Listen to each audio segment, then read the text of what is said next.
Every week, my garbage collector comes to my door and says, I'm going to take this away and you're never going to see it again. And I'm like, yes, that's the point. Good. Were you not doing that before? What's going on? Where were you putting it?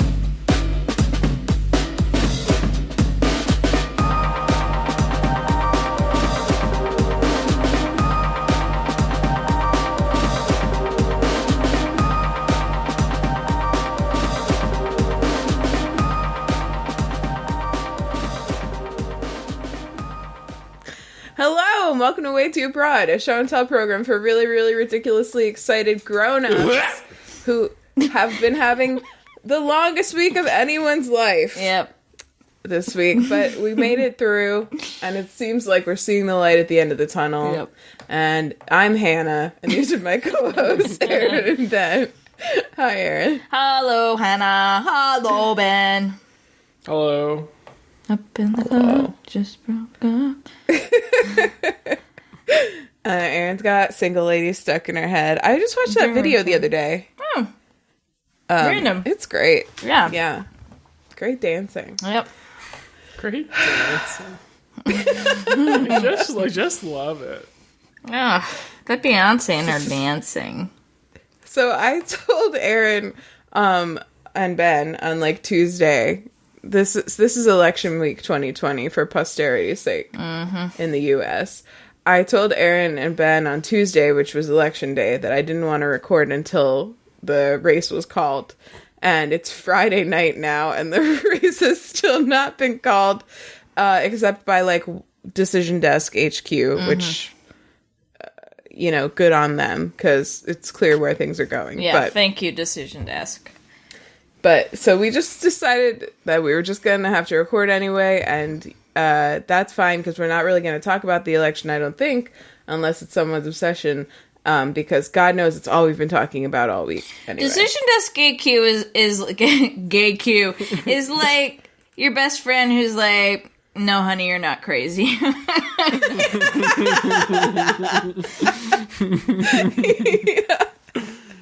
I believe you.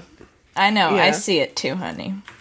I also like the meme of everyone on Twitter just being like, I've seen enough. Just like one after the other. Some of them being actual statisticians and some of them being, people who aren't actually statisticians, but everyone's seen enough at this point. Like, we get it. Mm-hmm.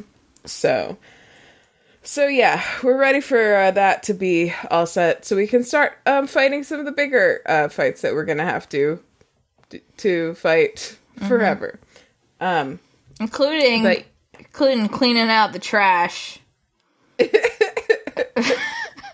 I meant, we were just discussing the big exciting changes over at Google Drive trash, but what I was talking about was, getting that guy moved out. So anyway,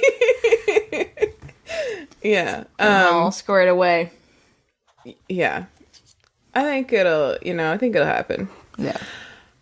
Maybe we'll be looking back on this in 2 months or whatever and just laughing at how naive we were to think that there would be any kind of peaceful transfer of power. But it does seem to me like Trump is feeling more and more impotent in his rage, like by the hour. So, so that seems good.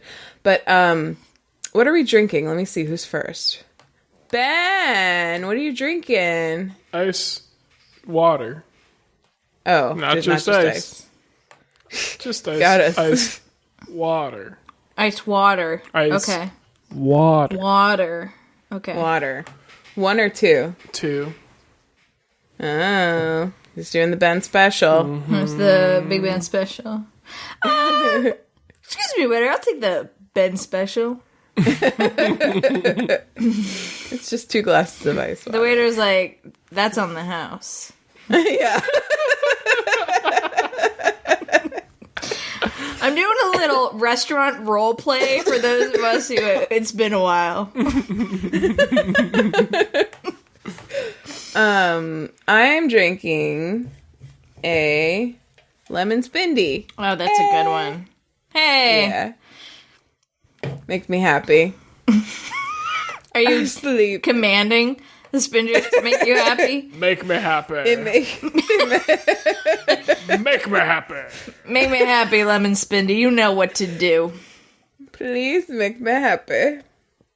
No, but it does. It's delicious. I feel like I need to find those tall boys because I feel like the moment that I open a Spindrift, it's already gone. Like, this feels like nothing to me, this can of soda. It's not really soda but... Adult soda. Hold on. I'm doing something extremely important. Are you emailing Google again? No. They'll get back to me.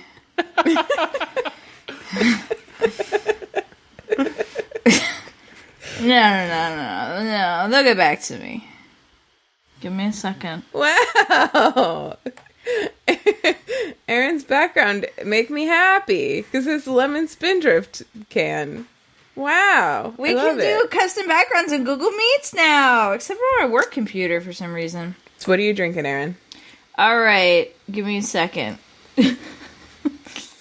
I'm drinking... Okay, what am I drinking? I'm drinking a... Oh, I knew it. Okay, I'm drinking a black cherry seltzer, an iced water, and some wine, which is really making my face flush. Which is like a white wine. Oh, you can't see it. I'm drinking this cup. We're having fun with backgrounds, which is not a great podcast element. Wow, this is so fascinating. There you go. Get a big cup of Henry's snoot. Cool, and it's making your face flushed. Mm-hmm. I'm just trying to pick something, and it's so unimportant to the podcast situation, but I just feel like there's got to be something on here that's good. You gotta set your vibe. We got an email. Should I read it? No, I gotta set my vibe first. Oh, okay, sorry. That's Good Corsican mint behind me. That's what? Corsican mint. It's a little tiny mint. Nice. That's your vibe. Your vibe. Can't My argue. vibe is tiny mint. Can't argue with that. Okay. All right, Yes, read the email, please. We've got an email from Aunt Brown. The subject of this email is emergency. She writes, I am an emergency enthusiast too, and while the vitamin C is a selling point, I'm there for the B vitamins. Look at how much B6 and B12 are in it. Spoiler! Lots. During the pandemic, I had been getting my emergency in 3-packs from BJ's. Wow, I think they would sell them in packs bigger than 3, huh? Unfortunately, the pack includes raspberry, which is disgusting. I just feel like True. there's only one good emergency flavor. And it's I don't super know Yeah. any other than raspberry and super orange. Aunt Brown, what is the third flavor in this 3-pack? Please let us know. Let us know. I think it might Thanks be... for the email. Do let us know, because I might be wrong, Just- but I think it might be tangerine, which tastes okay, because it tastes a lot like super orange. Yeah, I was going to say either tangerine or maybe there's like a lemon lime flavored. Is that true? Oh, that might be it. Yeah. How's the lemon lime? I don't remember if I it mean- exists. Underwhelming. I'm pretty sure it exists. It does. Yeah. It's not, it's just super orange is where it's at. But if you do have bad associations with super orange, maybe you do better with like a lemon lime. or maybe you're wrong raspberry's and you gross. should just have it anyway. Yeah, that's Maybe you should just another... unlearn that association. That's another great point. That's another fair point. It's fair and it's great. It's fair and it's great. And it is great also a point. So you really hit all the bases with that. That's 3 strikes and I'm out.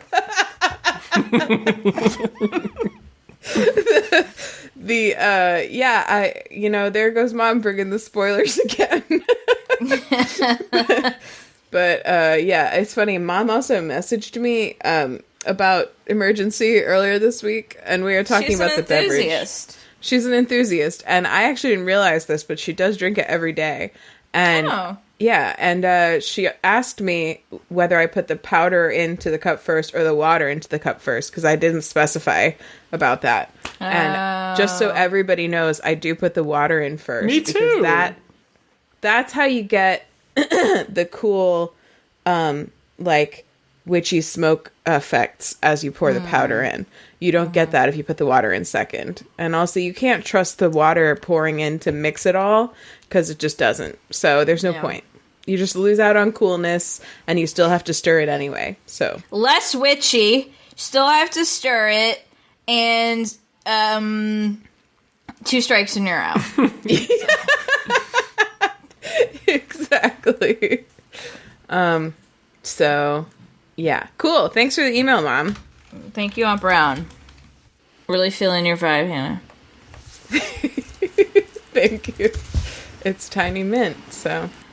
Okay, any other... Do you have upfronts? Upfronts. I have an upfront. Okay, what's up? Sorry. I'm typed up. It's cool. I've been listening to a ton of Jacob Collier this week. Same. It took me a little bit. I wasn't on board right away. She had to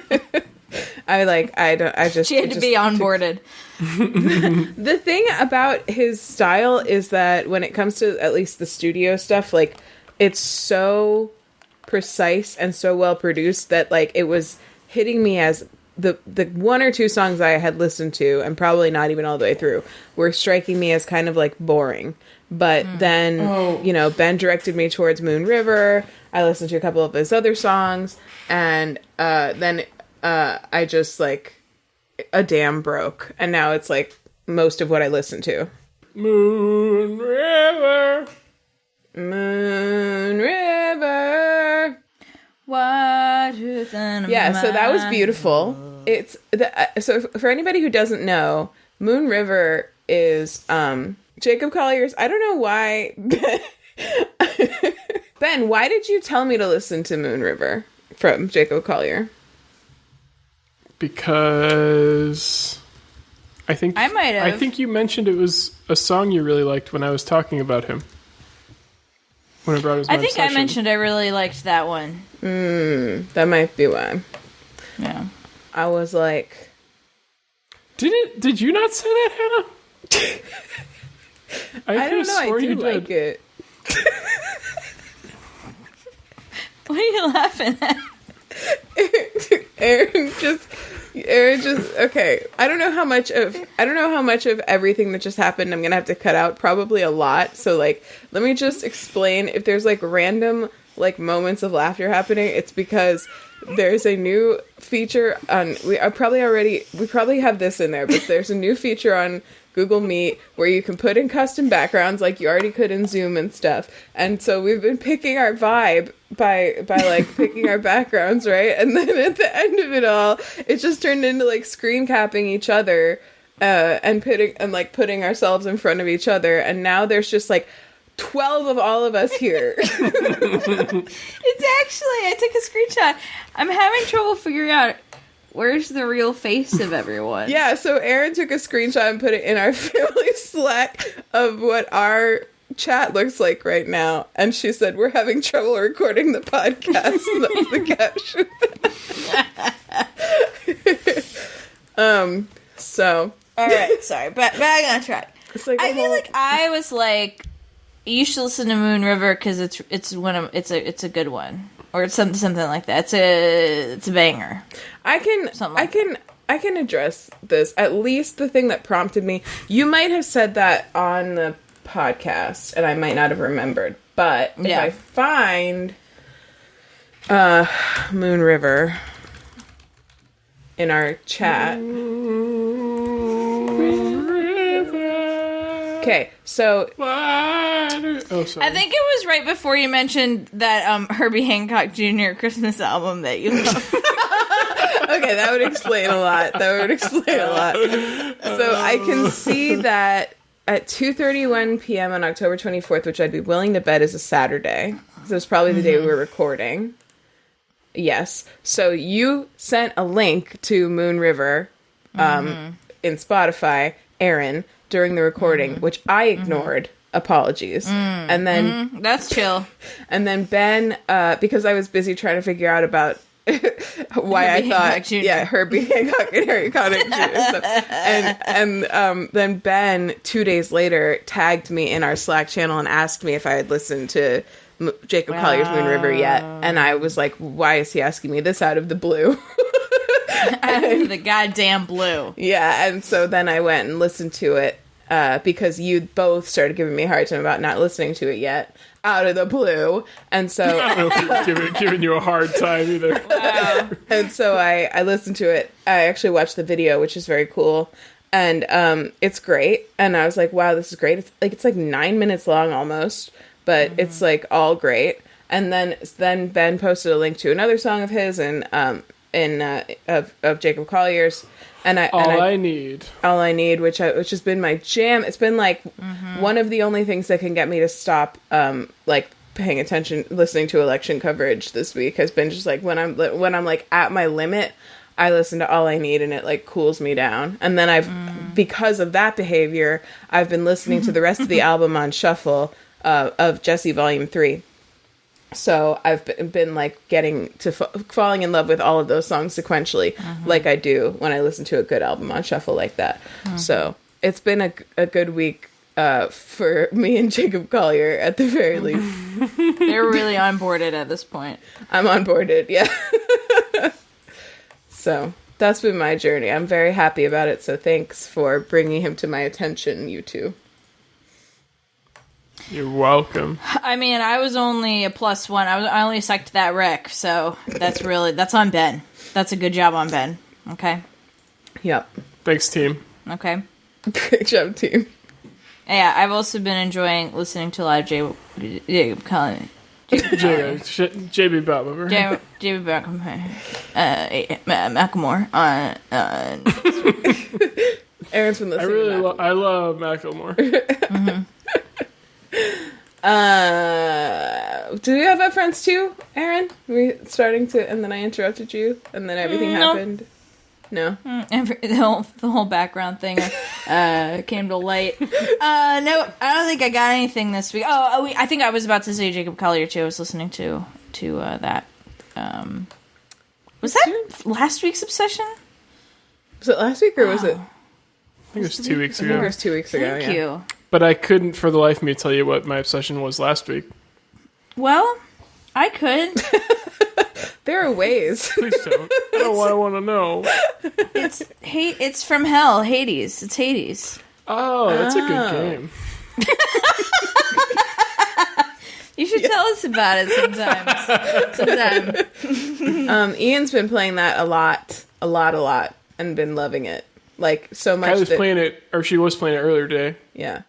I've been enjoying watching him, too. It's been fun. I gotta beat that Hollow Knight first. That's so fucking hard. Dude. Oh, I'm gonna play that game again. It's so fucking good. I'm stuck on, like, the soul catcher, or soul boss. He just keeps beating my ass. Keeps catching death. your soul. Oh, the one, like, in the Soul Sanctum? Yeah, in the Soul Sanctum. Yeah, he's a toughie. Yeah. Anyway, should we pop in? let's pop the fuck in. Okay. Ben. Ben, what's your obsession? Oh. I mean, who's been obsessed with anything this week, am I right? I mean, I have. Yeah, I get it. It's the podcast, so I don't really have one. Because of the presidential election. Yeah. There are two kind of partial ones I guess I could talk about. Very unrelated. One of them is Hassan on Twitch, Hasanabi. Yeah. Who's a popular leftist streamer who used to be part of the Young Turks and is now his own thing. He was one of the people who played Among Us with AOC. Oh shit, I was just knocked over a whole fucking water. Oh, really having a day in here, huh? You really are. And I've enjoyed his election coverage as a sort of, I don't know, a like a way to cleanse your palate from the shitty corporate media and all the both sidesing bullshit, and like the fact that CNN has the sentient pile of dog shit Rick Santorum on their election analysis, and then MSNBC like constantly goes to what's his name, Michael Steele, the Lincoln Project dude, and Claire McCaskill, who, like, why are we talking about Claire McCaskill about fucking winning elections when she just lost? She doesn't know shit about shit.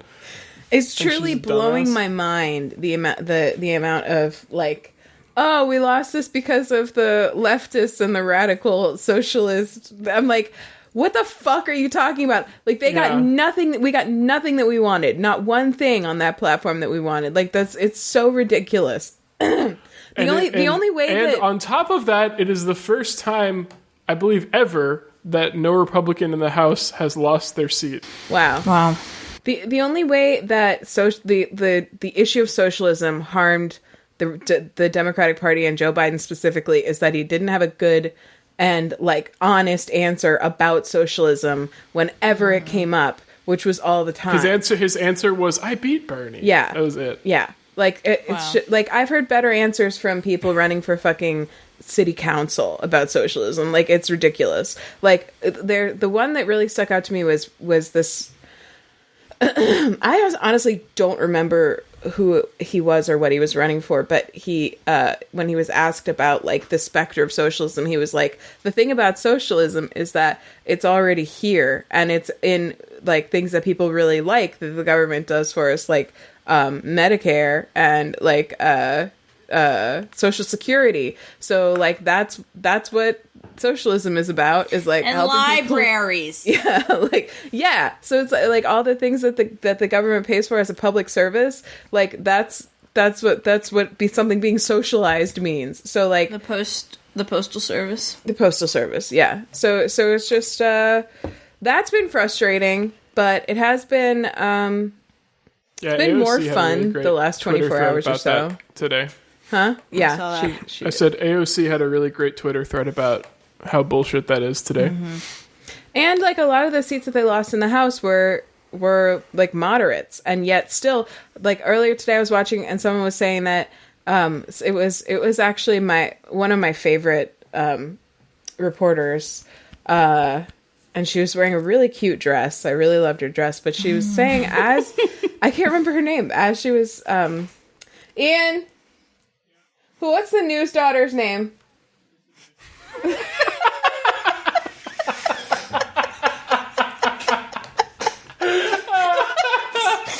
Yeah. It's Lisa Desjardins. She covers the News daughter.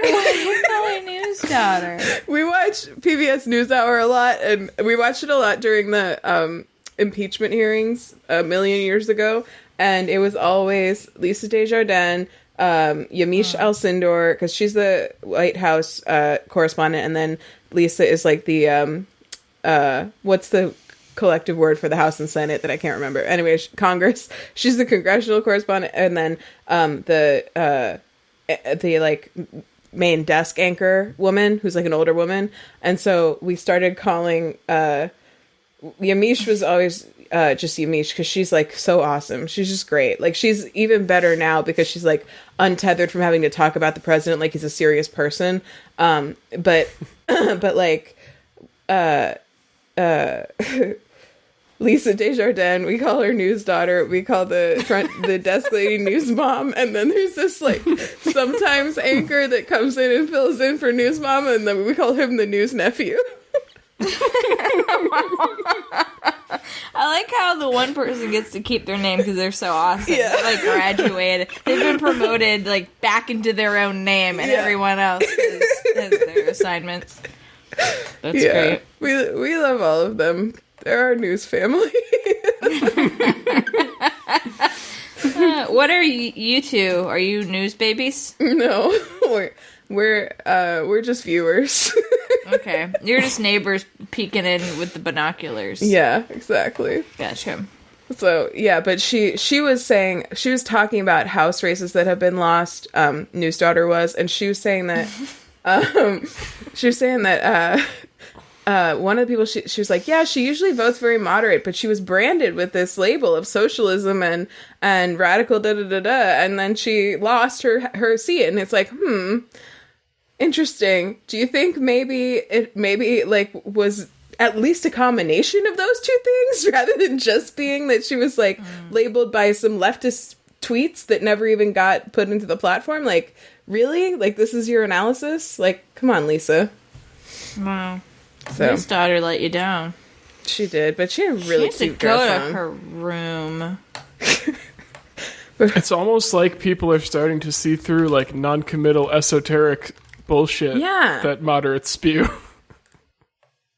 Yeah. It's almost like that. So it is a lot like that, I would say. Big news, I just found out that Lisa Desjardins has a cat. She's a black and white kitty. It's really cute. Today at work, we had like a new Slack workspace because we had one before, and then we got one that was actually on the Harvard license, so we can get all our messages deleted. And someone made a cat channel, and a lot of people at my work have really cute cats. It was great. One of them has like 2 like beautiful pure white cats. It was a great day for Slack at work. Sounds like a really great day. It was good. That sounds nice. Great day for the USA and Ben Slack at work. That's right. Cool. Well, is that I guess we just talked about the election for your obsession, Ben. Did you have another one? I mean, that's true. I mean, the Tarzan soundtrack. Oh, hell yeah. Now we're talking. Now we're fucking so talking. Good. Oh, it's just so good. Oh, It's just so good. It will be all right. I have strangers like me stuck in my head like all the time. And then this week on our family Slack, I just randomly posted that, and we decided that for the day our music channel was going to be devoted to Phil Collins, and it was a great fucking day. It was not only devoted to Phil Collins, it was a Phil Collins only zone. Yeah, it was. Yeah, exactly. We're not allowed to post anything other than Phil Collins for the whole day. We had to post other music, I believe, in food? Or no, we had to post... we used food. Yeah. Well, I think we had to post other music in random, and then we had to post random stuff in food. There was a lot of channel displacement that day because there was a big channel displacement ripple effect. Yeah, it was. We were all kind of losing our minds, I think. You provided some desperately needed distraction. I appreciate that. You and Phil. I mean, that's what the Tarzan soundtrack's been doing for me. I've listened to it. I've been working all week. Honestly, it's just so good. Hell yeah. I think Kylie's getting tired of me singing, I wanna know, can you show me? But I'm never gonna stop. She needs to get the fuck over it. Yeah. I gotta get into that. That song's a jam. I remember that song. The whole thing's good. The whole thing's good. It's a banger from fucking top to bottom. I need Voctave to cover some of these songs because they do the whole Disney situation. They need to get on this. Right, they do. They did the whole Disney situation. Yeah, they do the whole. They have a Great Moon River version, by the way. Of course, they do. And as Maddie pointed out, "Trash in the Camp," just a fun, amazing song. Two Worlds, beautiful. You'll be in my heart. Get out of here. Get out of here. No, get the fuck out of here. Always. So good. Always. I'll be with you. Oh, you know what? Voctave does have a little bit of You'll Be in My Heart, I believe. Is it part of like a medley? A medley in the medley. I think so. Yeah, you'll be in my heart. Is it in that really popular Disney Love medley? Yeah, I really do. I really do think so. Because I realized just now I did the run. Always. And I'm like, that might not be the original. That might be a Voctave thing. Wow. I'll be with you. Yeah, that's good. Yeah, that's it. I've been That's a great working, jam. listening to Tarzan soundtrack, Watching and Hassan. then after work I watch Hassan / Steve Kornacki. And that's been my days. Actually, on Wednesday I had a fun day where I left work at 12:30 and then fell asleep from like 2 until 7. Wow. Yeah, like a long nap. Wrong? And that, well, I stayed up late on Tuesday. Okay. Not that late though. Yeah. And then Baby, that was time. and then I fell asleep at like a normal time still and slept the whole night. It was honestly fucking sick. Like, it was great. I slept so much. And you know what you don't think about when you're sleeping? The election. Yeah, that's fucking true. That's similar. I left work at noon and screamed into a pillow for the entire afternoon on Wednesday. I'm just kidding. I didn't do that. But you know what would be great is if somebody else called this fucking election. Yeah, that would be Fucking so cowards, great. do it. Just do it. I mean, I Pod feel like Save they would America, have- those people did too, but they were ready to call it on fucking Tuesday night, so I'm not going to count that. Wow. Really? Yeah. I mean, they're not like they're not a real decision desk. They just decided to call it. Yeah. Yeah. Yeah. I guess any desk can be a decision desk. You just have to decide. It is. This is now the decision desk. My desk is the decision desk. You heard it here first, folks. On Way Too Broad, we're calling it. If we change The Way Too Broad decision desk is calling this for Jobie Biben. That's right, Joseph B. Biden. Yeah. I think it's Biben. Biben. Biben. Do you feel like they're hesitant to call it, especially just because he's a fucking maniac? Is that Yes. Yeah. Yeah. Okay. Cool. I think they should fucking get over it, though. Yeah. Do it. Piece of shit. I mean, I'll say this, like, I do think that's part of it. I do also think, like, this year being what it's been, it's especially hard to predict. Like, it was. Like, I think at this point, like, we all get the picture. You know what I mean? But I don't blame them for not calling more states on Tuesday or Wednesday. Like, oh, yeah, me neither. Like, I just want them to call Pennsylvania now. Yeah. That's all I want. Right. Like, Arizona was probably called too early, I think. I have a feeling that that the networks that called Arizona may have to flip it back at some point. Maybe. Or if not, at least that the gap has been narrowing all day. And will probably get a lot narrower than it looked. But, like, it doesn't matter if Pennsylvania gets called. It just doesn't matter. So, like, at this point, it's silliness, and it's like also not calling it at this stage.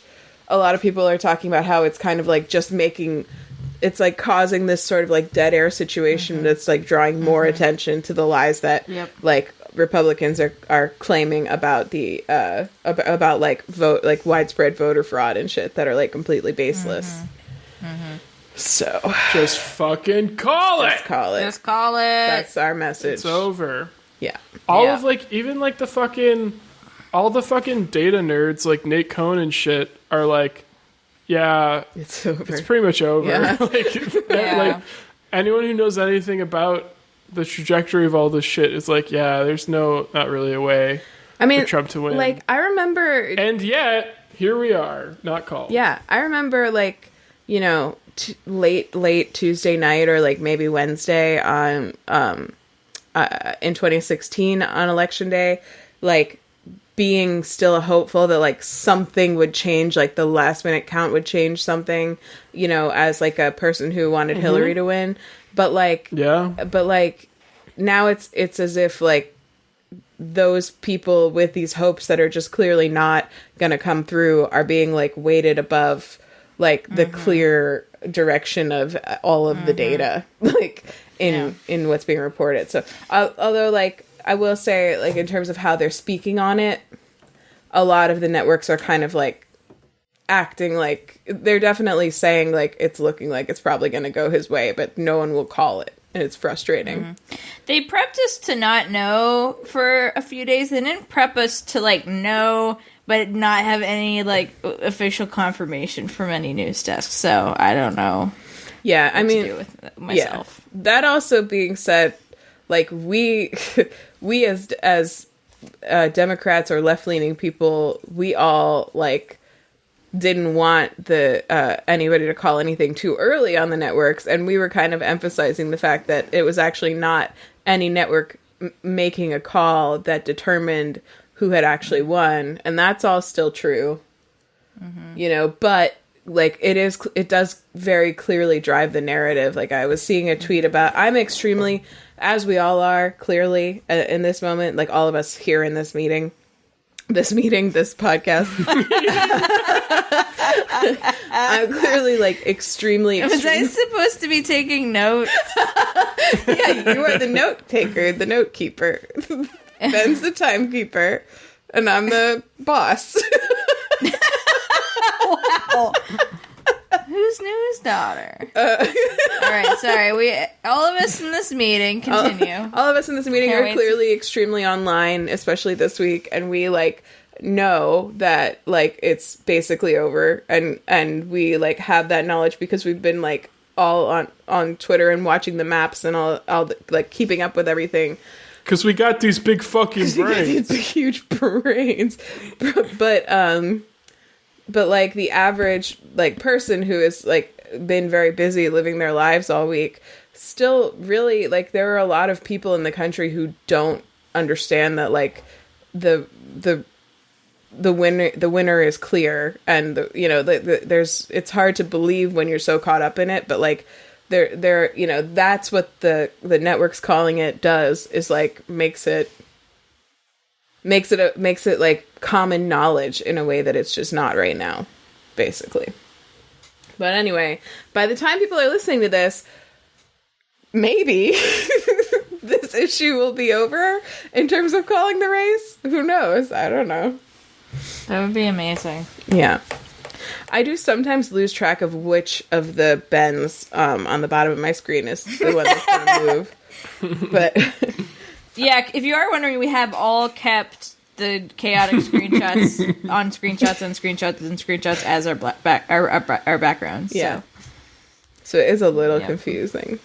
But yeah, but I like it. His head's popping out of his microphone because his microphone cover is amazing. That's wild. Yeah, it's like it looks like your head is on a microphone stand. Wow. Incredible.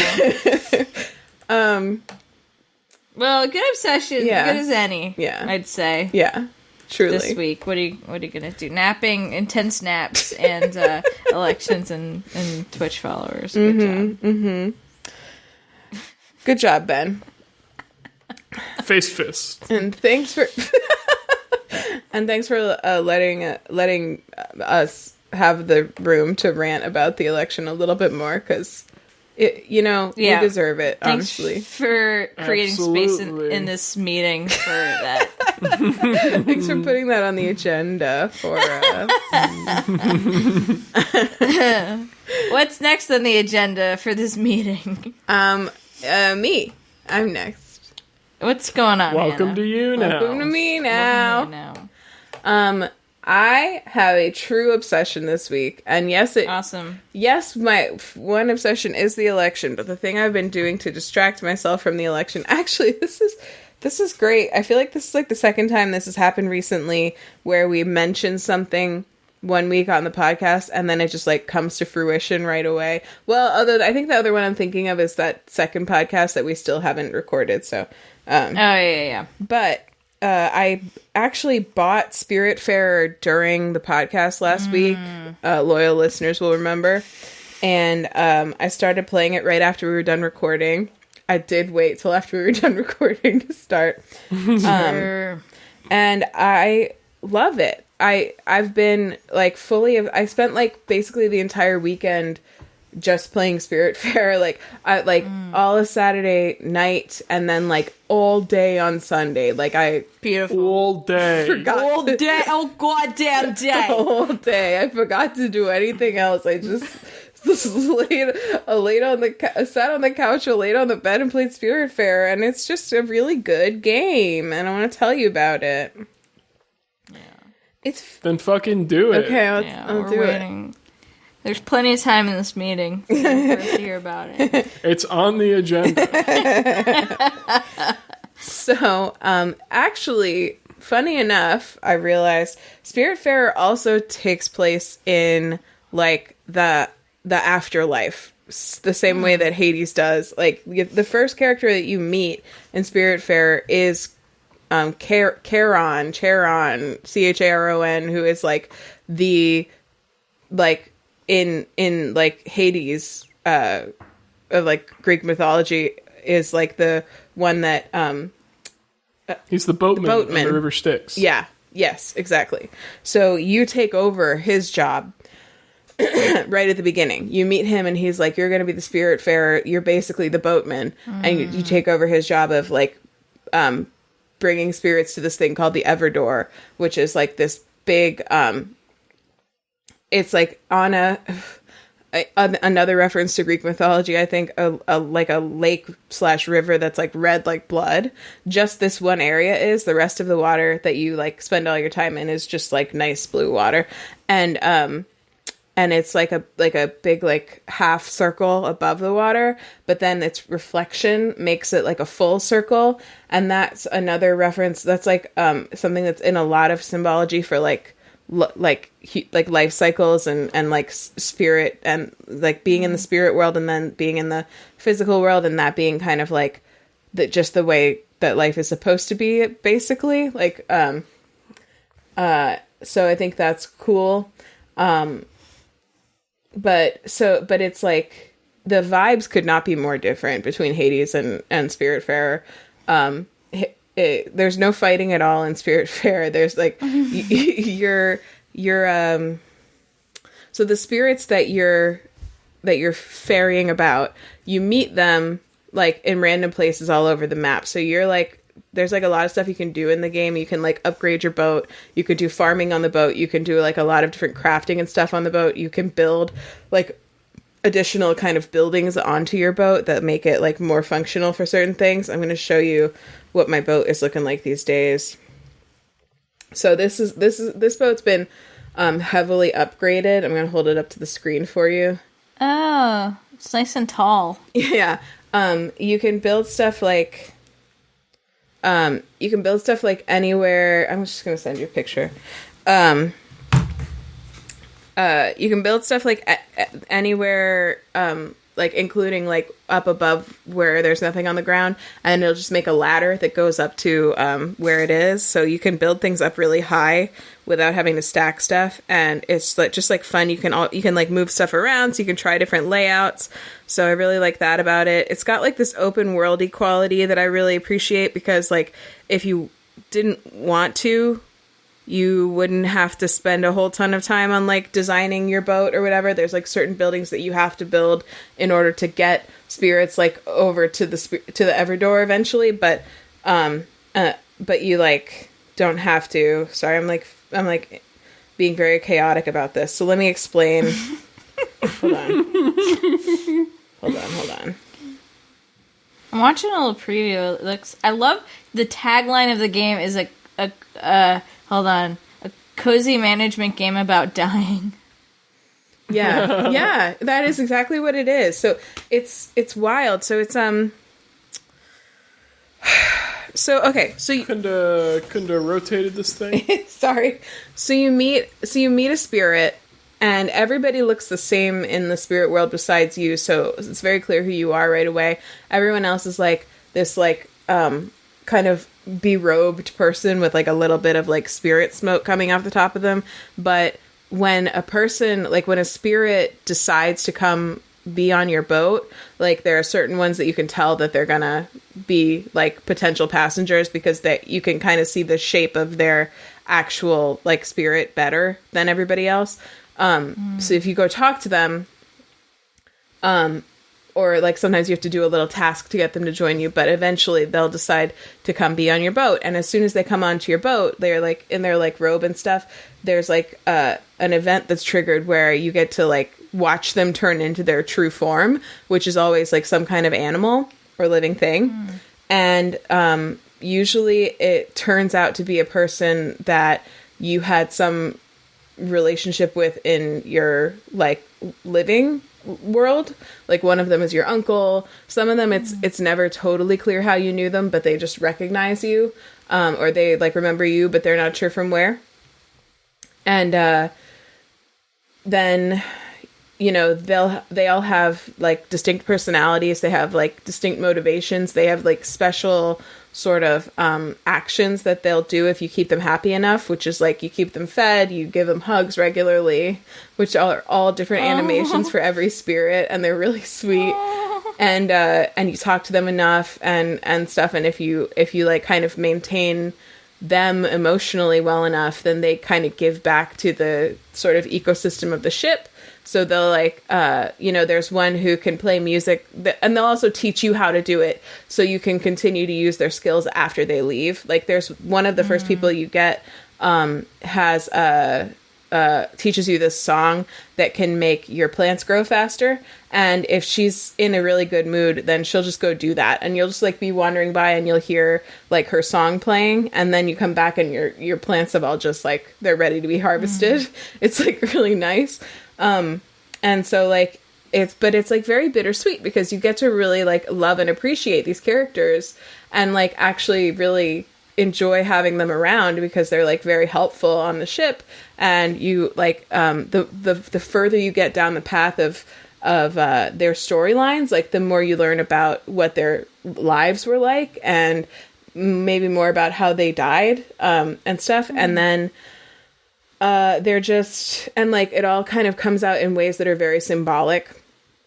Like the first one, like the first spirit that I met, I kind of want to go back or like read about her a little bit because I wasn't really looking out for that sort of that like level of symbolism. But like the second one, like so Kylie played this and she recommended it to me. So I'm actually stealing an obsession from Kylie this week, I think. But she had said to me several times that she thought I would like it. And so I tagged her and we've been like chatting about it in like the Nerd Talk channel in Slack.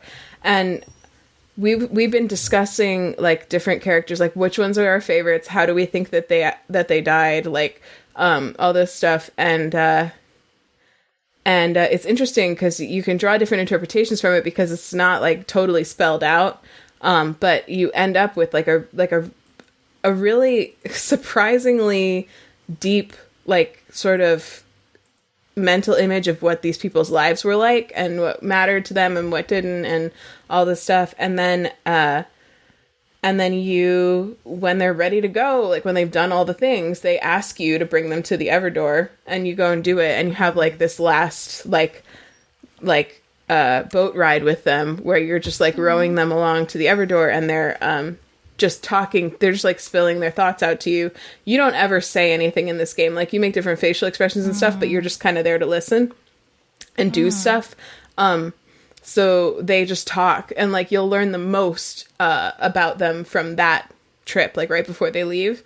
And then you're just like watch them go and they just like turn into light and go away. And that's like, and like sometimes like I've actually procrastinating on finishing it now because I don't want to finish the game because I like it that much. Like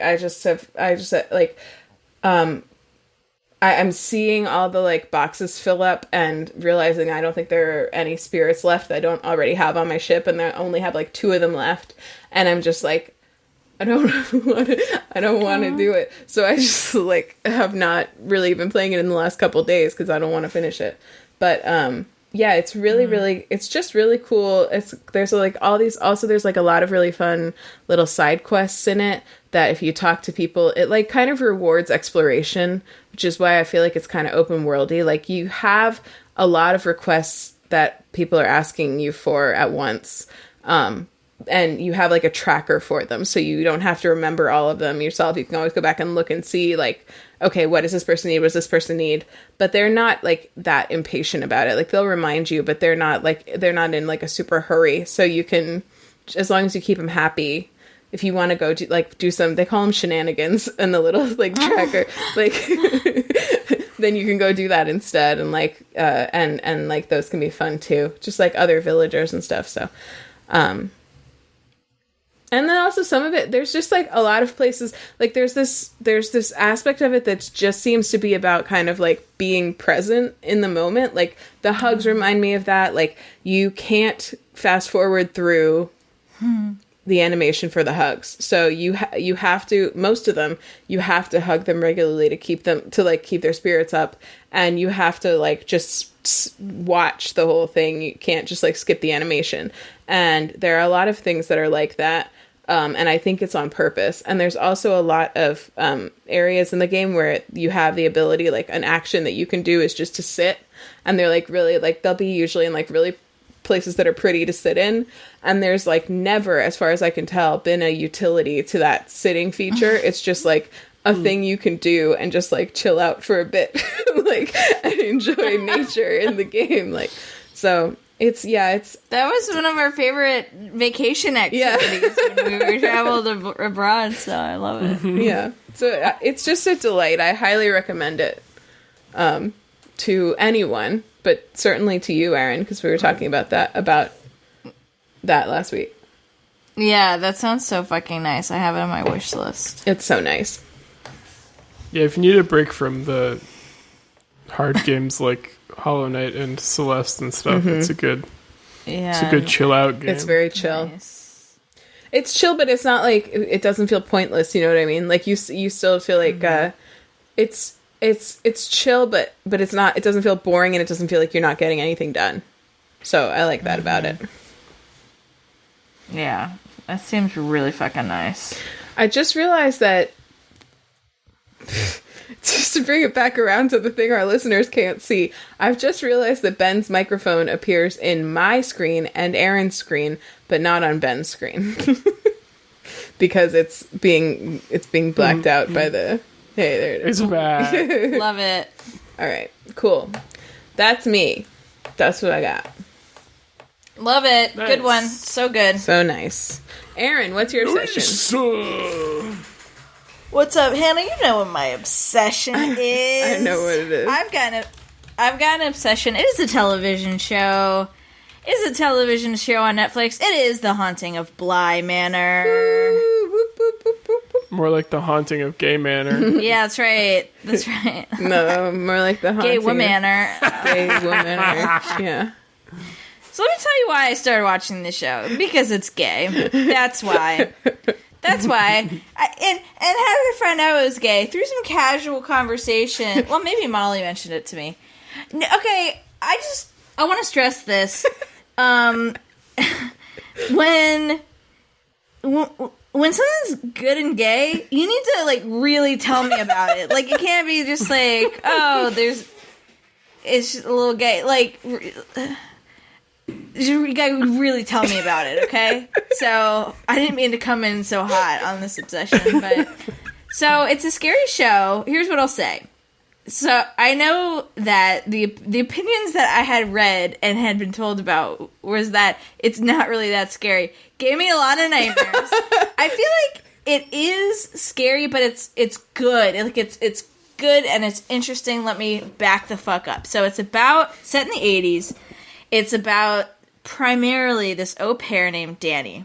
And she is becoming the au pair of two kids, somewhat mysterious circumstances in this English countryside manor called Bly. And the caretaker, or the, I guess, legal guardian of these kids is named Henry, and he lives in the city, and he's an alcoholic, and it's clear that he, like, never goes to Bly. Mm-hmm. And they kind of have this, like, what's the catch sort of thing where, like, he's suspicious of her motivations, she's suspicious of his, but, like, they know they both are kind of, like, on this even ground. And so she learns that the circumstances are that their parents have died and their nanny, or their last au pair, somewhat recently killed herself. And so she goes to Bly under these circumstances, and we don't know really her motivations, but we see some stuff where we're like, something's wrong. Danny seems so chill, but something is definitely up with her. And so it's spooky, it's cool. I think, like, there's some twists I, like, totally didn't see coming, and I just kind of, like, really enjoyed it. I thought it was probably, like, 3 episodes too long, but I did... It got a little surprisingly slow towards the end, but it was also, like, really wonderful. It's got a wonderful gay storyline, like the romance in it. The primary love story is between Danny and somebody else. I won't give that away, but it's beautiful. Their relationship is wonderful. Their chemistry is great. So great. Their relationship is built on, like, trust and mutual support, and it's really beautiful. It's not toxic. It's not problematic. It's just wonderful. It's 100% grade A, non-toxic relationship. Yeah, exactly. USDA beef. I mean, it's good.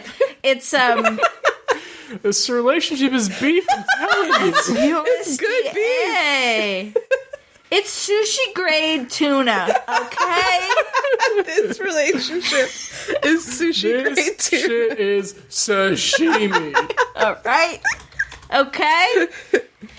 It's I would say it's, like, a little tragic, but, like, not really. And the person who kind of convinced me of that is, of course, Rowan Ellis. Is that how you say her name? YouTuber who Hannah keeps sending me videos of, who every time I watch, she'll be my obsession one of these days. Every time I start watching one of her videos, I just, like, go into a rabbit hole. She's a YouTuber who talks about gay shit, and she, like, in such a great way, like, really dives into histories and breaks down like, subtle things, and, like, really was a champion of, like, this show and this relationship, and kind of broke down. Is she the one that had the video about Disney villains being gay? Being queer-coded. Yeah.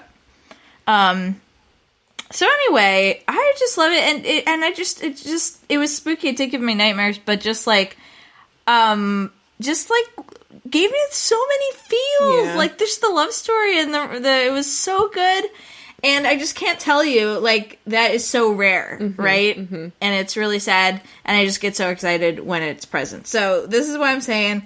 Like, I watched it because I was like, oh, I heard it's a little gay. Y'all, it's super gay. You gotta, like, really champion this shit to me, okay? I don't think I said it was a little gay. I think I said it was gay. I may not have said it was very gay, but I didn't want to spoil it too much. You know what I mean? Yeah, like, you're right. I was delighted.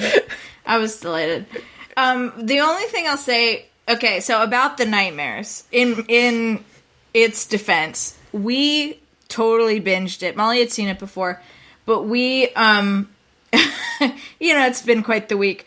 We watched, like, 3 hours of it, and then, like, it went past midnight, which is, like, so weird for us on a weekend. Like, we're usually, like in the bed by 10 or something on the weeknight. And so that's probably why. Like I'm like, you gave me nightmares, but I also watched, like, 3 hours of it, like, at midnight. So, it's really related. I wasn't sure. So we binged. I wasn't sure because your mom watched it and she thought it would be too scary for your taste. So I was Did like, she say that? Huh? Yeah. I thought she said it wouldn't be. But maybe. Very good. We're watching. It's pretty good so far. For sure. I find it really confusing. Most of the time, rarely scary. Is what she said. Yeah, but when you were like, "Oh, Mom, you didn't tell me it was gay," I thought she said, "Well, I just thought it would be too scary for you." Oh, the spooky ghosty thing outweighed the lesbian part. No, no, it doesn't. No, it doesn't. Do you? That's like my one true interest is, like, gay things. It's no. Yeah, I think there was, like, it got kind of, like, lost a little bit in the middle of it to me. Like, I agree with you. It kind of like could have been tighter maybe, but I think I still really liked the way it ended. Like, I want to talk with you off pod about the things that I had an issue with, but yeah, I think like I would super recommend if this sounds interesting to anybody. Like, and honestly, the relationship actually, like, I would say all of the romances are pretty sweet and I mean the ones that are supposed to be and well done. The chemistry is generally pretty good, but the central relationship is just like outstandingly sweet and beautiful and gay.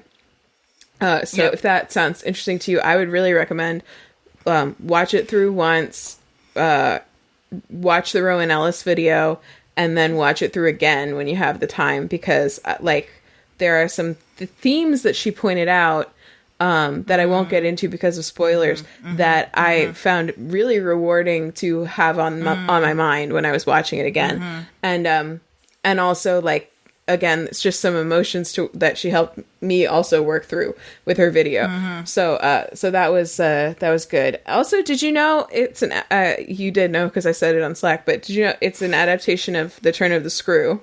It also caused me to go back and watch The Haunting of Hill House, which I don't think it was as good as this show. It was better than I remembered it being. Like, I'm glad I watched it. Are they related? Yeah, they're the same like production team, and they share a lot of the same cast.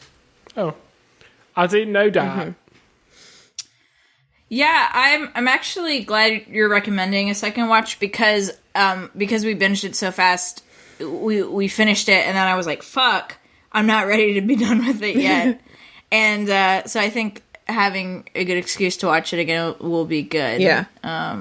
Another thing also just to know, and Rowan Ellis didn't really go into this, but I know it's something that Hill House was known for, and I've noticed it with Bly Manor as well, is hidden ghosts, like especially good for a second watch through. There are like completely unannounced and never emphasized hidden ghosts throughout, like even the first few episodes. So that's fun to watch for. I've noticed some of them. Awesome. Probably not all of them.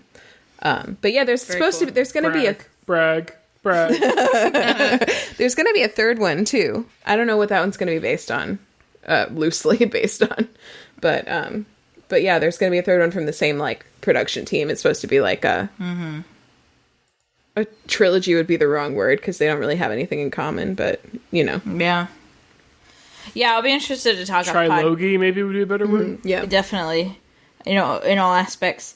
Yeah, I'm interested in talking off pod because I've got some thoughts just about like the tightness. Just sagged a little bit, but not too bad. Yeah, I've got some snarky things to say about it, so I look forward to that.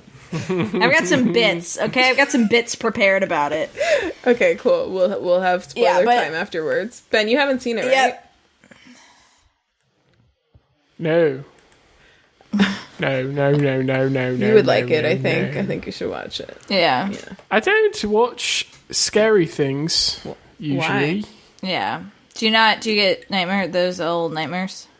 No, I don't really. I just don't like it that much. How it makes me feel. Yeah. I think one thing I was worried about, because I felt this way about Hill House and still kind of do, was that it would be like scary for scary's sake, like a Saw or something like that. Like, I hate that. Like, it's like there's nothing there for me, as a person who like appreciates story. But there is like a purpose to. There's like a storyline that makes sense to some degree, like at the end of the rainbow. So that's like, that would be like almost painfully so. Yeah. So like in that sense, that's why I would say like, I'm not always like, I'm never a fan of that type of scary, like that like just scary to be scary, honest. But this is not that. I just want to emphasize that. It's like, yeah, I think that's probably why it fell into the like not scary at all camp for someone like who watches more scary stuff. Like, I guess does your mom watch a lot of scary stuff? But I don't think so. but yeah, I'm not her mom. It's not it's not She's her it's mom. not senseless scariness. That's all. Yeah. That's all. Anyway. Oh, well, that's the end of the show. Yeah, we're all done. What's homework? Let's do homework. Ben, what's your homework? Call the fucking My election. Yeah, my homework is for all the major news outlets. Call the fucking election already. Hopefully it's called by the time this comes out. Definitely call it if it's not by the time this comes out. Yeah, for real. Get your hands out your ass. You heard it here first, folks. We're calling for the news outlets to get their hands out their ass. Both of them. Not just one, but both. Yep. What is the word? No, I mean the phrase. I'm all... Fuck. Whatever. My homework The bird is the word, I think. is... That's what I heard. My homework is to listen to the Tarzan soundtrack and watch Hassan if you want. He's cool. He's cool. AOC's gonna stream again soon, apparently. With him? And play maybe with him and Pokey again. Play Among Us? Among Us, or maybe they're talking about playing League because AOC plays League. Did you know No, that? I didn't know that. She randomly a couple months ago posted on her Twitter that she got silver, which is a rank in League. She was like, "Oh, finally!" Everyone was like, "Wait, what the fuck? You play League?" But yeah, and Pokey plays League too, so they might play together. I don't fucking know. She's in Canada. No, she's in LA, but she's from Canada. She's from Canada. I don't know anything about her, except I true. couldn't hear her during AOC's stream. She's a good streamer that gets a lot of shit for being a popular female streamer, as you might imagine. There's also God, I could go on a rant on the shit that Pokey gets, but there's one particular thing where a while ago she took a picture of herself without any makeup on, and she looks fine.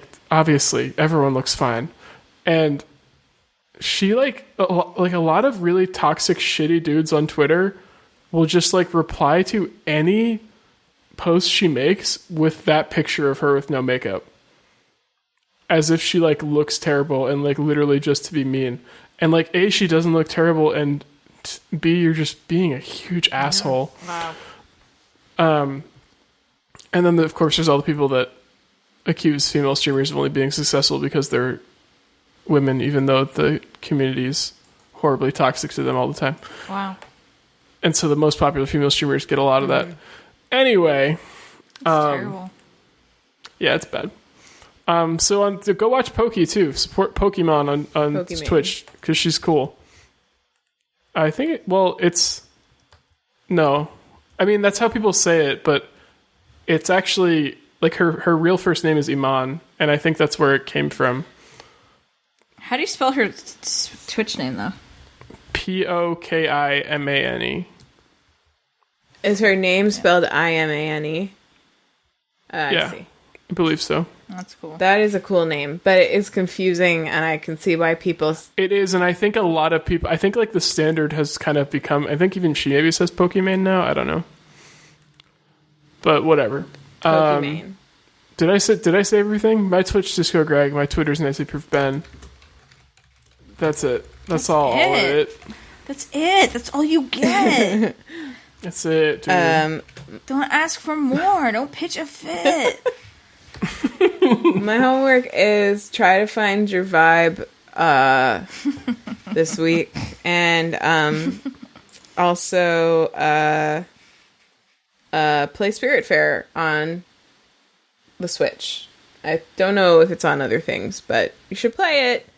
Oh, Mom, you would really like it. I should have said that earlier. She'll probably figure it out. And by Mom, of course, I mean Aunt Brown. And I'm on Twitter and Instagram at Anthropology and Twitch, but I don't really... I don't go live. And that's it. Erin, what's your homework? Hello. My homework is to watch The Haunting of Bly Manor on Netflix. Yes. It's gay. Yay! It's gay, you idiots. It's gay, you flippin' idiots. It's really good. It's really gay. And gay. And it's deeply gay. And so watch the whole thing. And then, and only then, check out Rowan Ellis's video about it. And let me just tell you what it's called. Hold on for just a dang second. It's called Bly Manor is Very Gay, a video essay. Okay? Yep. I don't know what else to tell you. Yeah. That's just all there is to That's it. all there is to it. I got a lot of good gay obsessions coming down the pipe, so you guys just wait. Okay, we will. Is that part of your homework? Just wait. Just wait. We're gonna sit here until that happens. You can check out my Lesbian Lending library for some new editions I have to catalog at lesbianlendinglibrary.com. And that's all I got for you. Cool. If you want to call us or text us as a podcast, you can do that at our phone number, which is 774-326-0420. Blaze it. Blaze it. Blaze it. But don't dial Blaze it, but you can it. text Blaze us it. Blaze it if you want. Blaze it. You can text Blaze it. We're on Twitter at Too Broad Pod. We're on Instagram at Way Too Broad. You can email us like on Brown did this week. Shout out waytoobroad@gmail.com. And if you missed any of that, or if you're looking for links to any of the stuff we talked about, you can find it all at waytoobroad.com for anything you want, earnben.com for anything you need, maxfund.org for all the nice things, and that's all. That's all, folks. That's all, folks. Meeting adjourned. The pod. Do you guys remember Pokimane? No, I didn't. I thought I was doing something totally original. Do you remember that? Looney Tunes? Wow. Okay, the podcast candles Ben, that's a deep cut. are now extinguished. That means the meeting's over.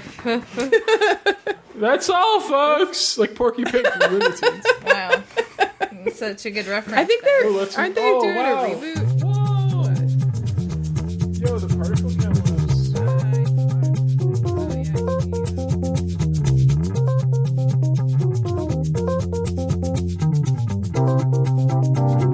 Please cease all notifications about the trash. Thank you. Way too broad. Sign it, I love you. Sign it, I love you. Oh, okay. I just undid the message. Thank you. I love you. Way too broad. All right. That is sent off. She sent it. Oh my god, I can't wait to hear back from Google at google.com. Yep.